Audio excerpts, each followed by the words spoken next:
La fin.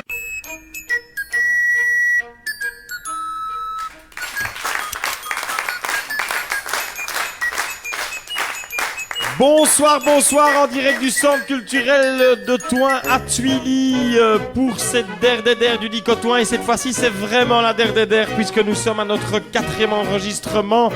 C'est la fin des haricots, comme qui dirait, avec évidemment Thierry Dussard. Adieu Fabien, adieu. Évidemment, au bout de l'autre table, Poppy Jean-Marc. C'est la qui? Celui qu'on n'attendait pas et qui pourtant est là, Gilles Jean-Marc. Bonsoir à tous. Avec le gars d'à côté, le lobin, celui qu'on on peut plus se passer de toi en fait, Jeff Burry. Last but not least, bonsoir à tous. Bien sûr, ce personnage pas petit, tu n'es pas du tout petit, tu fais combien? 1 mètre, à mon avis la même chose que moi, 88? C'est plus grand que moi. Et qui avec ses lunettes a l'air de toujours un gars sérieux, mais en fait je peux vous dire que pour avoir passé plusieurs soirées avec lui, ce n'est pas le cas. Adrien Laduron. Bonsoir. Sa femme nous le prête et c'est un bonheur. Il est venu comme journaliste, comme invité, comme chroniqueur. Peut-être que demain, je ne sais pas, c'est lui qui va devenir le patron. Tu ouvrirais bien une salle du Dicotoin, louer une petite maison avec une salle du Dicotoin à Gauzé, peut-être, hein, qui sait. On est bienvenu jusqu'à Tuilly, on peut aller jusqu'à Gauzé. Avec un musée des objets de Thierry. Pierre Desjardins. Et puis une dame qui au départ m'a dit oui je verrais bien, enfin peut-être que, et qui m'a déjà dit plusieurs fois oui mais non mais en fait j'ai peur et tout, et en fait qui est un pilier de ce Dicotoin, Dominique Saki. Bonsoir, bonsoir. Et puis vous, public aimé, évidemment, qui êtes là pour pouvoir assister à cette der, en compagnie de notre invité, notre comme qui dirait, showman du 3e dimanche de Thoin, en scoop au Dicotoin, Saint-Roch. Ah merde, je me suis gouré. J-43 les amis, 43 petits jours, 43 petits. Ouh, je fais encore tomber les bouteilles. Et les bouteilles tombent quand on dit ça. C'est vous qui faites... Donc vous comptez en fait les jours jusqu'à votre Saint-Roch. Bah écoutez, c'est le seul moment où je sors de mon église, donc Dieu sait que je compte, oui. Et alors, moi ce que je me suis déjà demandé, c'est... Donc vous sortez en effet de votre église, c'est la première fois et tout, vous attendez Saint-Roch, voilà. Mais alors, comment vous préparez votre arrivée en fait? Comment est-ce que vous vous dites tiens cette année-ci je mettrais bien une robe verte, je changerais un petit peu, je me taillerais bien la barbe, c'est possible? Vous vous dites ça souvent? Bah écoutez, la robe verte non, parce que tous ceux qui sont en dessous de moi en portent déjà une, donc voilà, pour me différencier, je préfère mettre un peu de rouge. D'accord. Vous voyez ceux qui me portent? Oui, tout là. à fait, Bon, oui, voilà. tout à fait. C'est un pantalon bouffin, ouais, on peut le dire. Mais alors le comité Saint-Roch. Oui. Oui, parlons-en. Vous savez, on en parle souvent ici, mais alors nous, il y a des choses qu'on ne sait pas sur le comité Saint-Roch. Certains racontent que des messieurs comme Monsieur FJ ou GB viennent vous voir de temps en temps la nuit, vous parler, jouer à la belote avec vous. Tout à fait. Il paraît que Monsieur GV, lui, ne vient jamais parce qu'il a vraiment trop de choses à faire. Il paraît qu'il a tellement de PV de réunion à rédiger qu'il n'a pas le temps. Mais qu'est-ce que fait le comité Saint-Roch en dehors de la Saint-Roch avec vous? Parce que vous pouvez nous révéler des secrets, Saint-Roch. Bah, écoutez, il faut savoir que déjà, ils ne portent pas leur costume de pingouin toute l'année. Moi, ça m'a un peu choqué au départ parce que... Ce qui veut dire qu'ils ne puent pas le poisson toute l'année. Tout à fait, c'est ça, exactement. Et puis, qu'est-ce qu'ils font? Écoutez, ils font des réunions. Hein. Alors, avec vous, alors? Écoutez, de temps en temps, ils viennent me voir pour avoir mon avis. Et puis ils font des réunions, quoi.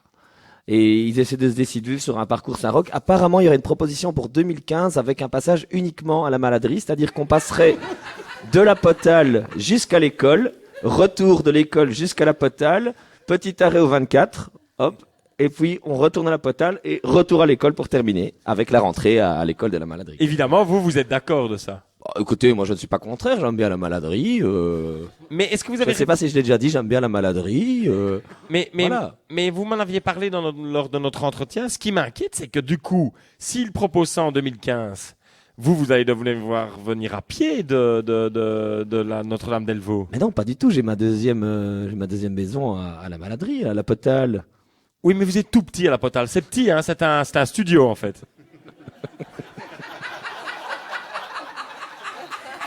J'appellerais ça ma maison de vacances, en somme.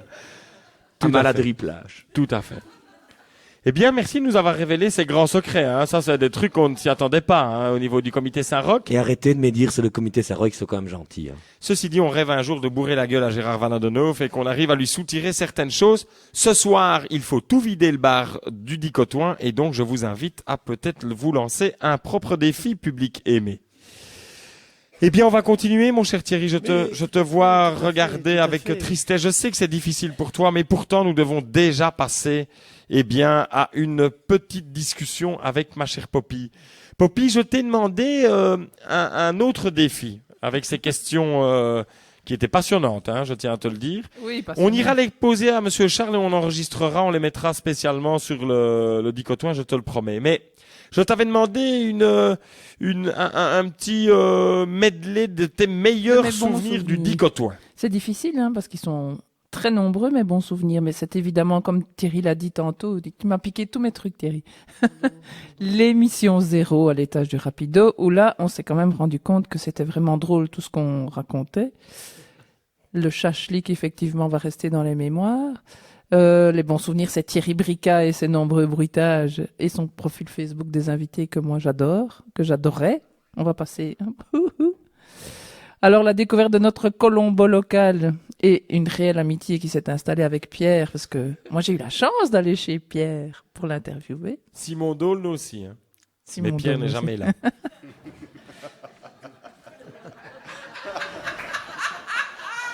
Alors, j'ai eu plaisir évidemment d'aller à la rencontre des invités. Je pense surtout à Marcel, Pierre, Peggy, Béa. Béa, je continue à aller chez elle régulièrement. Mais ma plus grosse surprise, ça a quand même été Marcel. Quand il s'est levé et qu'il a raconté son histoire de Henri Désiré Bouisseret, ça m'a vraiment scotché parce que je m'attendais pas du tout à sa capacité d'improvisation. Et je vais justement te dire que Marcel Leroy, la semaine dernière, m'a confirmé que dans la prochaine saison du Dicotoin, nouvelle formule, il serait présent. Il l'a dit, il l'a promis. Et donc, on retrouvera Marcel comme diconneur, encore un invité qui va passer de l'autre côté de la barrière. Et il a prévu de faire de l'improvisation. Donc, c'est vraiment pas de la préparation. Vous verrez. Je vous invite vraiment à venir le découvrir aussi sur ce thème-là. Il a été extraordinaire, c'est vrai. Extraordinaire. En plus, il paraît que c'est un bon chroniqueur, donc c'est nickel. Oh, d'ailleurs. Mais c'est un rock. Il y a Saint-Roch qui se lâche.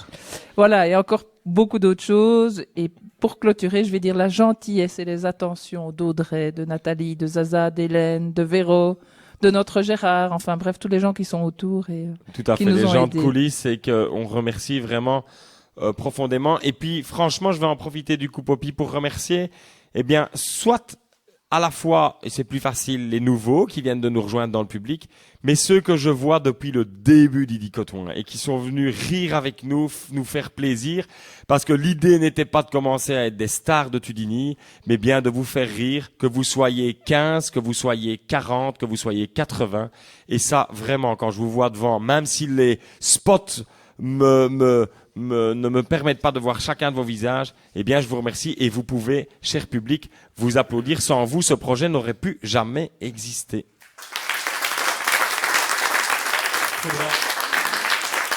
Faudra quand même penser à les payer, ceux qui viennent depuis le début du Dicotoin. Tout à fait. Un jour, on fera un Dicotoin, boisson gratuite.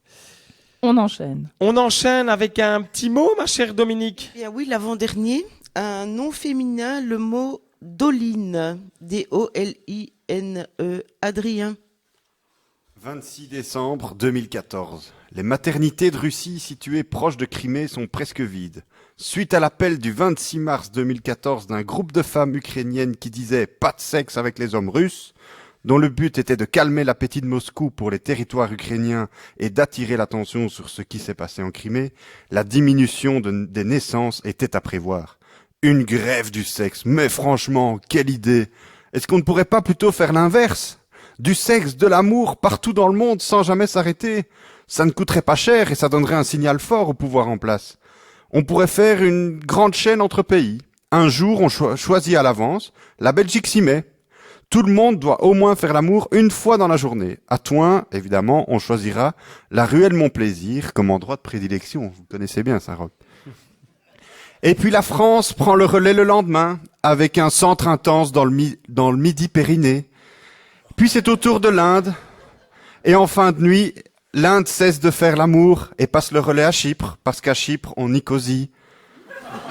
On fait ainsi le tour des pays du monde avec un passage obligé par l'Amérique avec la journée des ébats unis.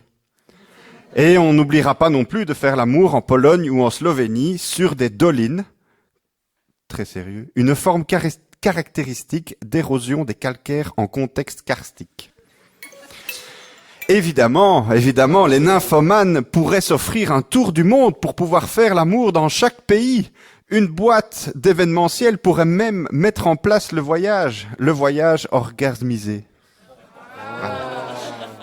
Un climax de bonheur et des bébés pour la relance économique 9 mois après. Que demander de mieux? Ce serait un système à la portée de toutes les bourses.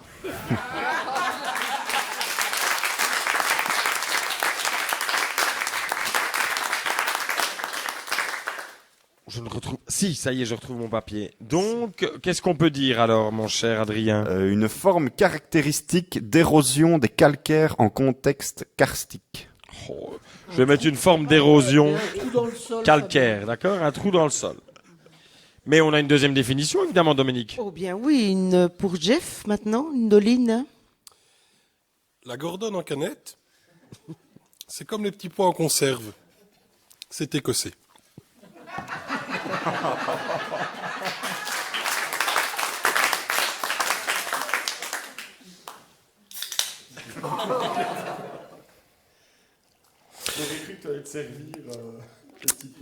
Doline. Depuis la nuit des temps, l'homme a toujours cherché à améliorer son quotidien, à augmenter son confort, bref, à en foutre le moins possible.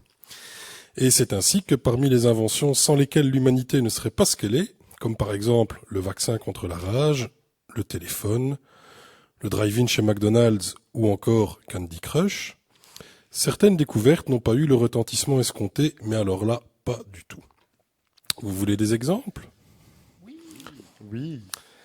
Né en 1871 à Lloret de Mar, Alfredo Diego Sánchez López Guzmán de la Torre de la Inmaculada Concepción de la Vega Z comme Zorro, plus communément appelé Fred, est le concepteur et le créateur d'un objet qui a à peine eu le temps de prouver son inutilité. Alfredo Diego Sánchez López Guzmán de la Torre de la Inmaculada Concepción de la Vega Z comme Zorro, vous disais-je, est l'inventeur malheureux du sèche-cheveux naturel pour plumes d'autruche lors du carnaval de Binche. Jadis, la sortie du mardi représentait pour le peuple une des trop rares occasions de s'amuser.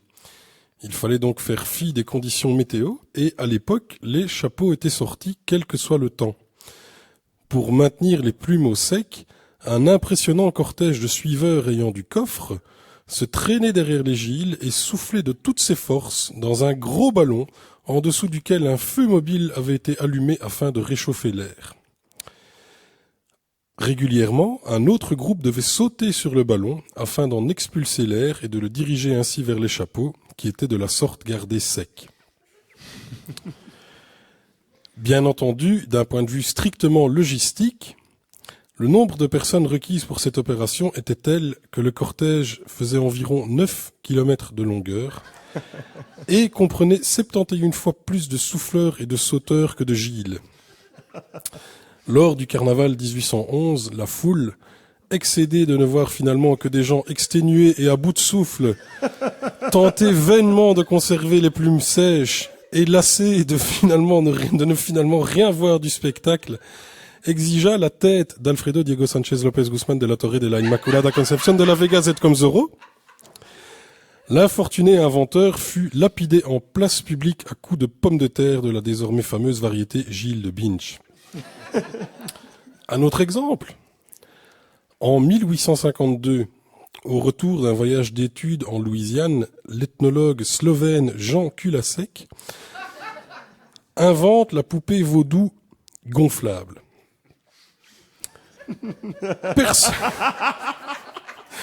Persuadé de pouvoir toucher un public à la fois voyageur et vengeur, notre homme a connu une fin tragique et est mort transpercé par les centaines d'aiguilles des clients à qui il avait réussi à refourguer quelques exemplaires de son invention tordue. Un dernier exemple. Oui. Bien plus près de nous, en 2008, les frères Hulé, de leurs prénoms Yvon et Jacques,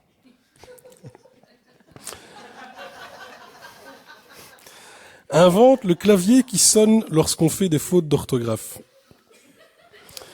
L'idée, au départ séduisante, a tourné au fiasco et au drame lorsque, rendu à moitié fou par le bruit quasi incessant, une horde de pigistes en front commun DH et RTL, armés jusqu'aux dents, a débarqué dans les locaux de l'entreprise des frères, les massacrant avec une violence et une cruauté rarement observées jusque-là. Merci. Et là, donc la doline, c'est une invention qui n'a pas marché. Une invention qui n'a pas marché. Dominique. Tu me regardes avec une tête pour je dire... n'ai pas de définition, mais évidemment on va non, quand même proposer à Saint-Roch. On est à 2 définitions, il en reste une troisième. N'est-ce pas Saint-Roch si vous avez suivi jusque maintenant? Oui, mais je me demande si on ne va pas encore donner la parole à Pierre. Eh bien, Pierre, c'est à toi. Pierre, oui. Non, dit-il. Oh oui.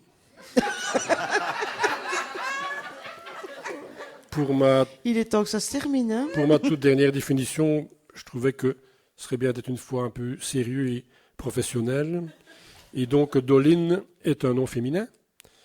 C'est un terme technique issu du tennis féminin. Au départ, comme le dit Kim Clijsters, la doline désigne le faux rebond chanceux qui fait gagner un tournoi du Grand Chelem. Et par extension, doline exprime la capacité à rebondir. Exemple, vous avez un chouette projet, puis ça foire, mais vous parvenez à abandonner le premier projet et à le transformer en un autre qui finalement est encore plus chouette. C'est la doline. Ça nous a donné au journal l'idée de réaliser des pages magazines pour meubler pendant les vacances parce que juillet-août sont souvent assez calmes.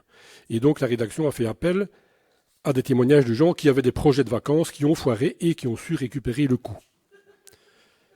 Ainsi, une famille de Clermont s'était présentée dans un hôtel du Cap d'Agde le vendredi, alors que c'était disponible que le lundi suivant, une bête erreur d'encodage informatique. Mais à la réception, il y avait une stagiaire qui a proposé d'héberger la famille chez son père, un potier réputé, et ce fut 3 jours super pour cette famille. Et la fille de la famille de Clermont a pris goût à la poterie et en a fait son métier. Voilà donc un bel exemple de doline. Je ne vois pas ce qu'il y a à rire pour le moment. Donc, par contre, un lecteur de Stray a envoyé au journal une lettre qu'il avait reçue de son fils parti en vacances. Ça n'était pas vraiment le sujet parce que, oui, ça a foiré, mais ça n'a pas vraiment rebondi.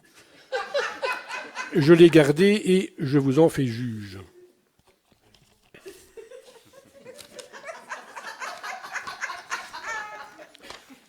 Donc, Normandie, le 14 juillet. Il n'y a pas d'année, mais ça n'a pas d'importance. Cher papa, chère maman.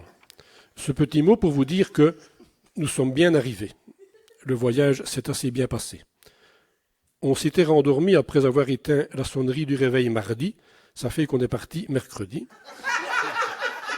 C'est qu'on avait besoin de sommeil. On a eu du beau temps pour le voyage. On a crevé juste pendant l'orage, mais ce ne fut pas long. On a attendu patiemment. Comme on avait dû mettre la marmite à soupe à la place du pneu de rechange, j'ai dû aller au garage le plus proche. Heureusement, ce n'était pas le long d'une autoroute. Ça aurait été dangereux. On était au milieu d'une belle grande forêt écologique.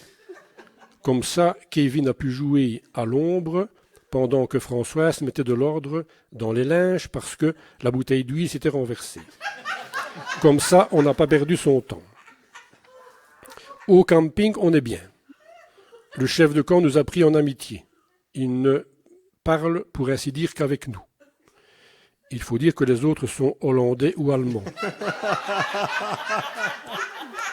Il y a aussi une famille de Polonais. Comme ils ont bon appétit, ça fait plaisir de les voir manger. Comme la première nuit, le mât de la tente s'est cassé, on a dû l'adosser au bâtiment des WC. Ça fait qu'ainsi, on voit passer du monde. On ne s'est rendu compte de l'état de la tente qu'au matin, parce que, comme on a oublié les lits de camp à la maison, on dort dans la voiture.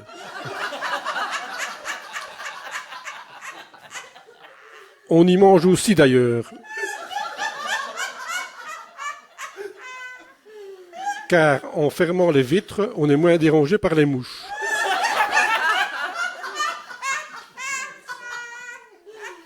Finalement, c'est bien qu'on ait placé la tente là où elle est, parce qu'on a tous la diarrhée.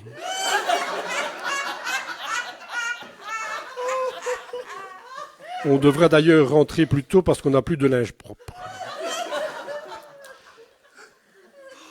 Il ne pleut pas tous les jours.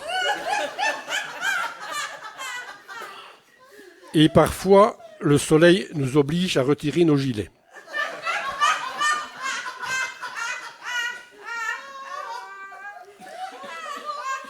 La mer n'est pas trop loin. Pour celui qui aime, ça doit être chouette. Bon, je vous laisse parce que Kevin crie, il vient de tomber dans une touffe d'ortie. Et Françoise ne saurait pas beaucoup s'en occuper parce qu'elle s'est bien brûlée hier avec le camping-gaz. Bon baiser, à bientôt.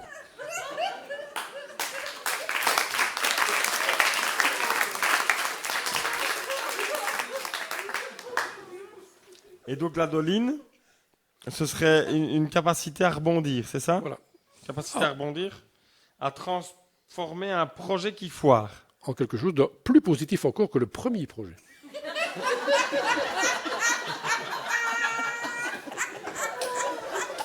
Et alors, je ne sais pas ce qui est pire, c'est le fait qu'il me regarde avec un sérieux en me disant, Fabien, c'est ça, hein, c'est... Ça ne serait pas la bonne réponse, Thierry. On va dire que... Là-dessus, comme j'ai dit la bonne réponse, Saint-Roch, d'après vous, la doline, c'est une forme d'érosion... J'ai mal, hein, Pierre, je ne sais pas si tu te rends bien compte que j'ai mal. C'est pas le but. Au niveau du visage, c'est une horreur. Une forme d'érosion calcaire. Et ça suffit, Parce oui. que j'ai fait ça pour te faire plaisir à Pierre, mais c'est pas la bonne. Alors, c'est une forme d'érosion calcaire. Une invention qui ne sert à rien. Ou une façon de pouvoir rebondir, transformer un projet en quelque chose de positif. Mais je suis assez désolé pour Pierre, mais je trouve que l'idée de créer un tour du monde orgasmique est quand même une forme d'héroïsme. Vous savez Alors ce je que- serais plus pour la forme d'érosion. Eh bien, c'est ça, tout à Pour la fait, forme Saint-Roch. d'érosion, tout à fait. Bravo. En termes de sein, est-ce que vous avez déjà vécu un orgasme particulier? Évidemment, on parle de quelque chose de plaisant qui vous serait arrivé un week-end de Saint-Roch. Écoutez, les Espagnols sont spécialistes pour les orgasmes entre les seins. Oui. Mais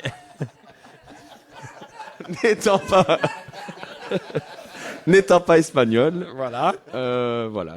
Mais vous avez été à Saint-Jacques-de-Compostelle. Oui, tout à fait, pour manger des coquilles Saint-Jacques. Tout à fait. C'était uniquement votre but, ça n'avait rien de religieux. Ah non, pas du tout, non. Oh, ça, c'est les écrits plus tard qui ont raconté ça, mais moi, techniquement, j'aime juste les coquilles Saint-Jacques. D'ailleurs, j'ai trouvé une si belle, une si belle assiette que je les ai collées sur mon costume pour après. Voilà. Super, merci. Qu'est-ce qu'on peut? Eh bien, Eh bien, attendez un peu, Fabien, je vous interromps, car le centre Gibex est en train de m'appeler et Guylain Van Bardel a quand même encore quelque chose à nous dire. oui, ma petite Poppy, oui, c'est Guylain Van Bardel ici au 0800 6530 au Gibex. Ma chère Poppy, écoutez, voilà, je sais que cela va vous décevoir, hein, que les choses soient dites, mais Il n'a jamais existé, il n'a jamais existé, hein, je parle bien français, de centre routier à Toin. Les vaches dans la grande rue, tout ça, c'est des couilles. Des choses par rapport à la Saint-Roch. Enfin, tout ça n'a jamais existé. C'était donc la dernière fois que je vous parlais, ma petite Poppy. Et donc, j'étais très heureux de faire votre connaissance. Mais moi aussi, Guylain, moi aussi. Et franchement, je pense que si l'inforoute de la RTBF était aussi inutile que le nôtre, eh bien, ça nous permettrait de vraiment passer un bon moment à la radio quand on est dans notre voiture. Au revoir. Guylain. Merci Poppy. Au revoir et à bientôt. Et au revoir, cher public. À bientôt.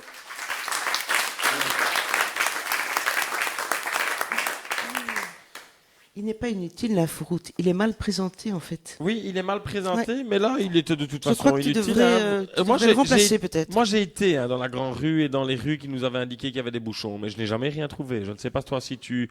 Enfin, Je ne passe plus que par l'avenue de Ragny. oui, et c'était fort. Ah. Là où ils ont fait les tranchées 14-18 pour la commémoration. C'est la commémoration, oui, voilà. Tout à fait. On est parti pour un an. Tout à fait. Je ferai remarquer que pendant la nuit, une partie de la rue de Ragny est coincée entre les travaux et les barrières grenouilles. pour les grenouilles. Il paraît que le temps qu'ils prennent à faire les tranchées, c'est le temps qu'ils prennent à retirer les grenouilles des tranchées, évidemment. Tu comprends? Elles se reproduisent à l'aise, les grenouilles, cette année. Hein. Elles se produisent, oui, à l'aise. Reproduisent à l'aise, Tout oui. à fait, tout Voilà, à fait. tout Et à Poppy fait. aussi a des problèmes Se reproduit d'alaise, à mais l'aise. c'est la nuit. C'est la nuit uniquement, évidemment. Et les grenouilles se reproduisent comme les sœurs grises, en couvent. Oh, C'est beau. C'est beau, c'est beau. Mais heureusement, les sœurs grises ne se reproduisent pas trop souvent. pas entre elles, du moins. Ma chère Dominique, Et c'est oui, ça y nous est. sommes partis pour Ça y est. un petit dernier. C'est le petit Une dernier petite pour la dernière. route. Voilà. Un nom féminin, la taphophobie. La taphophobie. Donc c'est T-A-P-H-O-P-H-O-B-I-E. Attends, C'est redis-nous. ça T-A-P-H-O-P-H-O-B-I-E. J'ai l'impression d'être dans les chiffres et les Taphophobie. Taphophobie. C'est Avec qui pour commencer? 48 points sur le mot compte triple. Avec Jeff. La saison de Formule 1 a repris il y a 2 bonnes semaines. Malgré tous les écrans qu'il a autour de lui, Michael Schumacher ne pourra pas regarder.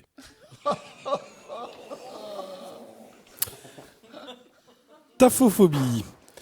Pendant la période néolithique, c'est-à-dire l'âge de la pierre, et notamment de la pierre polie, donc bien élevée, l'industrie des séries télé n'en était qu'à ses balbutiements. Et oui, en ces temps reculés, que même les plus vieux d'entre nous n'ont pas connu, tourner un film ou une série relevait du défi. En effet, pour avoir l'éclairage souhaité, il fallait attendre soit que le jour se lève, soit que des éclairs zèbrent le ciel, ou encore, selon l'ambiance voulue, que les 10 éclairs foutent le feu à la nature alentour. Dans ce dernier cas, il fallait se dépêcher, histoire de faire un maximum de prises avant que les acteurs et l'équipe de tournage ne se transforment en grands méchouis. Les effets spéciaux étaient eux aussi assez limités, les images de synthèse et autres tripatouillages informatiques n'ayant fait leur apparition que 10 993 ans plus tard. Cependant, avec les moyens du bord, des réalisateurs de renom comme Francis Ford Coppola, Jean-Luc Grodard, Alain Resnais, Luc Buisson ou Claude Lalouche sont malgré tout arrivés à créer quelque chose qui tenait la route, qui pourtant n'avait pas encore été inventé. Mais tous ces obstacles n'étaient que de la roupie de Sansonnet en regard des embûches qui attendaient ensuite les gens de l'image. La difficulté de leur tâche résidait principalement dans la recherche de salles prêtes à diffuser ces chefs-d'œuvre de la post-préhistoire. Le temps de faire, à pied bien entendu, la tournée des exploitants de salles obscures et de se défendre bec et ongles contre les opposants au cinéma pour tous, qui voyaient dans ce divertissement une perversion de l'esprit, il n'était pas rare que plusieurs années, voire plusieurs dizaines d'années s'écoulassent, et le propos du réalisateur devenait alors parfois quelque peu obsolète. La copie et la distribution des bandes sur lesquelles la série était gravée au marteau et au burin posaient elles aussi un problème logistique non négligeable. Cependant, pour les producteurs, travailler à cette époque présentait un gros avantage. lorsque les acteurs réclamaient leur cachet de façon un peu trop insistante, cela se réglait en général à gros coups de gourdin dans la tronche et un accord en front commun syndical était assez vite trouvé. Il ne reste malheureusement que très peu de témoignages intacts de l'expression artistique de ce temps révolu. Citons néanmoins quelques exemples qui ont su traverser les âges jusqu'à nous. Un plat pour deux, qui raconte de façon poignante la disette qui régnait alors. Pierrick, je vous rappelle que nous sommes à l'âge de Pierre, ou encore Julie Lascaux, série policière mettant en scène une chef de tribu chargée de pourchasser les trafiquants de viande de mammouth et dont on peut encore admirer les rushs dans une grotte du sud de la France. Merci, merci. Qu'est-ce qu'on peut dire? C'est un film préhistorique? Ça désigne la peur qu'éprouvaient les pionniers de l'industrie du cinéma et des séries télé. C'est un film préhistorique.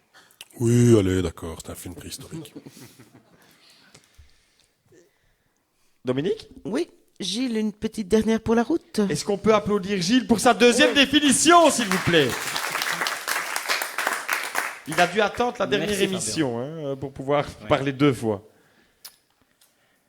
Si vous mettez un short à carreaux et des sandalettes en plastique, que vous prenez un chien appelé Eddie et que vous glissez dans son oreille une ampoule de lampe de poche, si vous placez ces 2 pattes avant dans des tartelettes aux fraises et ces 2 pattes arrière dans 2 godets de cirage noir, si vous reliez la queue et la langue de ce chien à une pile de 9 volts, il ne se passe rien du tout.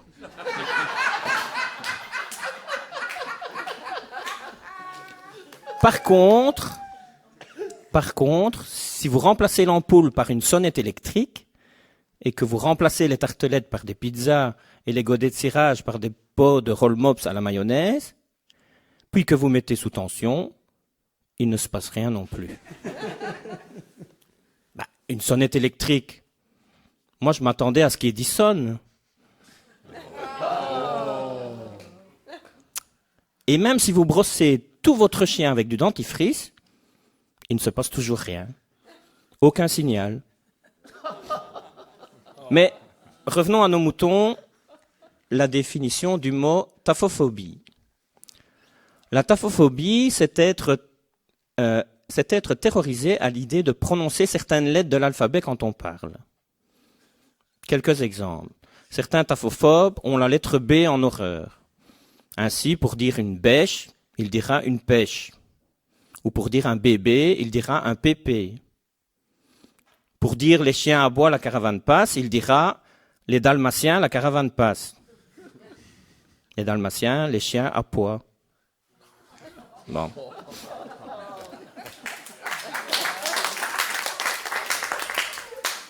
Ou encore, pour dire à sa femme, je vais t'ébahir, ouvre ma braillette, il lui dira, je vais chez Tahir pour une mitraillette.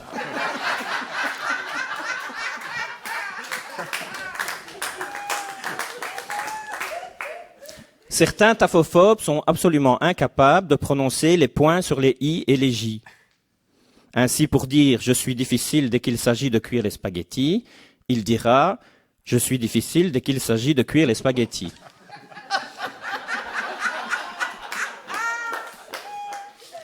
J'ai rencontré récemment un taphophobe qui était prêt à vomir dès qu'il devait prononcer certaines lettres. Au lieu du terrible R, il disait D. Au lieu de l'abominable P, il disait S. Au lieu de l'infernal L, il disait M. Et au lieu de l'épouvantable T, il disait F. Ainsi, pour dire le roi Philippe dans la tente de la reine, il disait le doigt s'immisce dans la fente de Madeleine.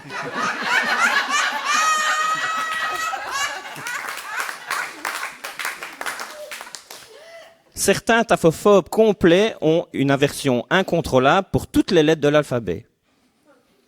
Il y a l'exemple de celui qui, au lieu de dire le fond de l'air est frais, dira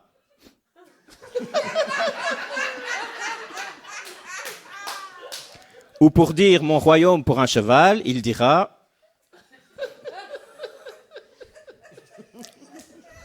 et l'exemple inverse d'un autre cas de taphophobie complète observé sur Raoul, 72 ans, lors d'un déjeuner avec sa femme en peignoir et en bigoudi. pour lui dire « Passe-moi le beurre, ma chérie ». Terrorisé à l'idée de dire toutes les lettres, il lui a dit « Ça fait 25 ans que tu me fais chier ».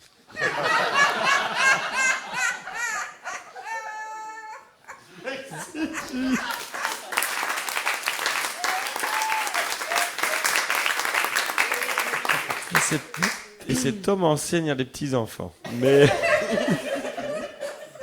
En effet.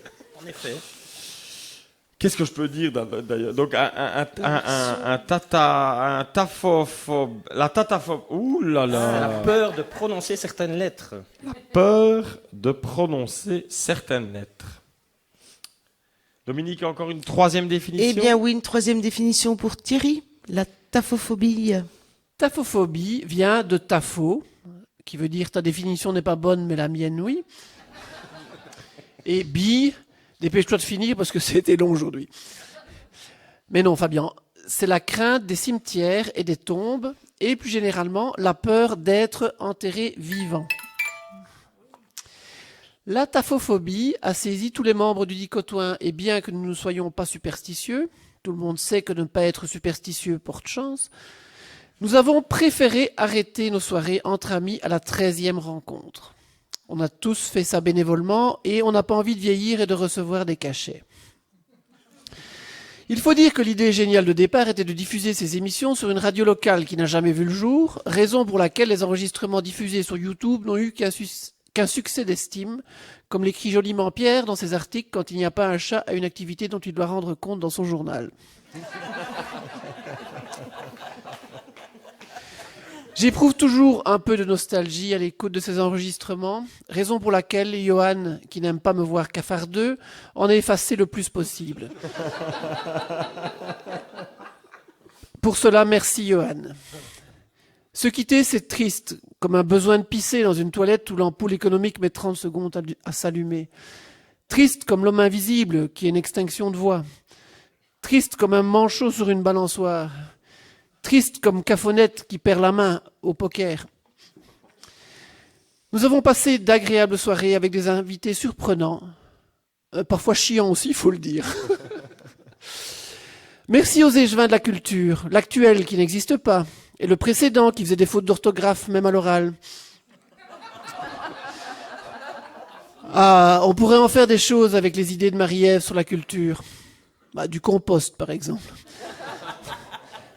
Merci à tous ceux dont on a parlé et qui ne l'ont jamais su. Irène Huard, Monsieur Charles, Eddie Dubois et bien sûr Jean-Jacques Chantraine. Merci à Gérard qui, en plus d'être notre webmaster pas manchot, est un spectateur assidu. Enfin, quand je dis webmaster, il est surtout pour le moment maladrie master. Comme écrivait Michel Laubu, un pingouin, c'est un ange qu'on a oublié un peu trop longtemps au frigo. Merci à Antoine qui accepte de gagner des cacahuètes avec nous plutôt que des millions à retransmettre des matchs de foot. Merci à Audrey et à toute son équipe de cantinières. Et puis à tous les chroniqueurs. Celle qui m'a appris le néerlandais, notre photographe Véronique. Celui à qui, même quand on lui demande d'arrêter de parler, ça devient une publicité pour ses parents, Adrien. Oui, la ferme La Duron. Celui qui devait adorer cette citation de Coluche. Si jamais vous avez couché avec une bonne sœur de moins de 60 ans, c'était un pingouin. Thomas. Maurice Carême et Roger Foulon passaient dans un mixeur pour en récupérer le meilleur de la poésie Zaza. L'homme qui aime sa femme à 100%, et je ne veux pas dire par là qu'il se met sur son 31 pour un 69, mais...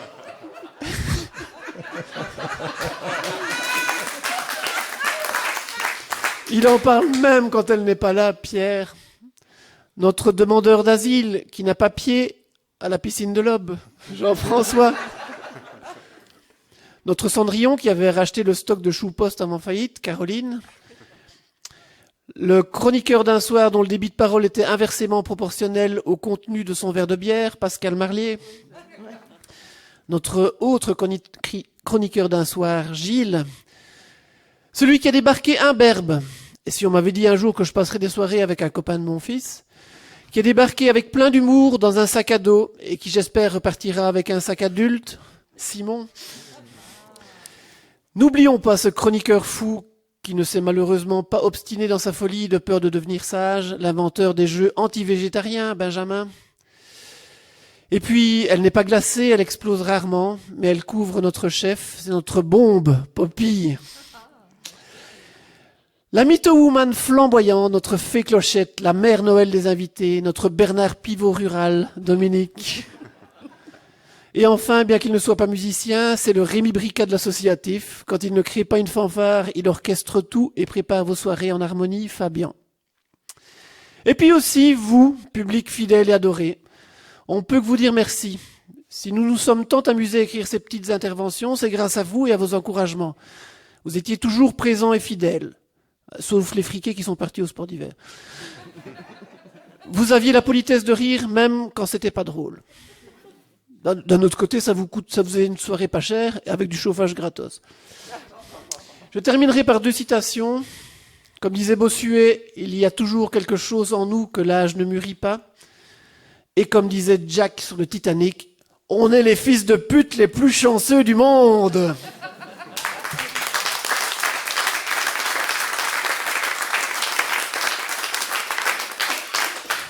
Merci Thierry, merci beaucoup. Et donc, ta phobie, on s'en La fout peur d'être enterré vivant et à la fois, on s'en fout. C'est la bonne définition en fait. Ben, écoutez, pour être très honnête, cette fois-ci, je ne sais pas. Eh bien, c'est ça. Alors, Tout le dit. honnêtement, entre un Lobin, un Gilles et un Tudinien, en tant que Saint-Roch, je vais choisir celui du Tudinien. Eh bien voilà. La peur d'être enterré vivant.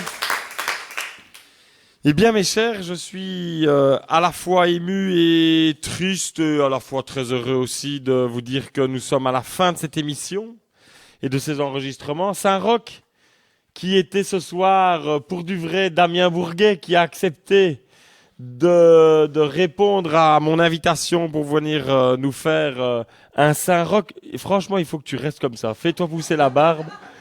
Je ne sais pas si la 5e infanterie appréciera, on verra. On verra, mais franchement, je t'imagine bien comme ça très prochainement. Merci d'avoir accepté. Merci à tous, évidemment, d'avoir répondu présent pour ce Dicotoin, ce projet un peu cinglé. Et puis, je remercie tous ceux qui ont fait le jeu des dictionnaires à la RTBF et qui, pendant mes années jeunesse et jusqu'il n'y a pas encore longtemps, m'ont fait rire, m'ont fait rêver, parce que à un certain moment, pour que on les répète, c'est que ça valait la peine. Et j'espère que on aura la chance un jour de les rencontrer. Je sais qu'il y en a certains qui savent que l'on existe. Peut-être qu'un jour on fera une battle entre eux et nous, parce que franchement, mes chers diconneurs, on n'avait pas du tout à être petit à côté d'eux. Je pense qu'on a produit un rire de qualité, et ça, je vous en remercie d'y avoir cru jusqu'au bout. Cher public aimé et chers vous tous les diconneurs, à une prochaine pour la suite. Merci à Thierry Dussard. Merci beaucoup à Anne Jean-Marc, Poppy, à Gilles Jean-Marc qui a décidé de jouer le jeu pour la dernière, à Jean-François Bury, à Pierre Desjardins, qui m'a fait pleurer de rire à plusieurs reprises, à Adrien Laduron, à Dominique Saki, à Benjamin Blancpain, à Caroline Dumont, à Véro Carly, à Zaza, à tous ceux qui ont participé à ce Dicotoin, à Thomas, à Simon. Et surtout, merci de pouvoir permettre le centre culturel à la folie de certaines personnes. Bonne soirée et à la prochaine. Au revoir Fabien.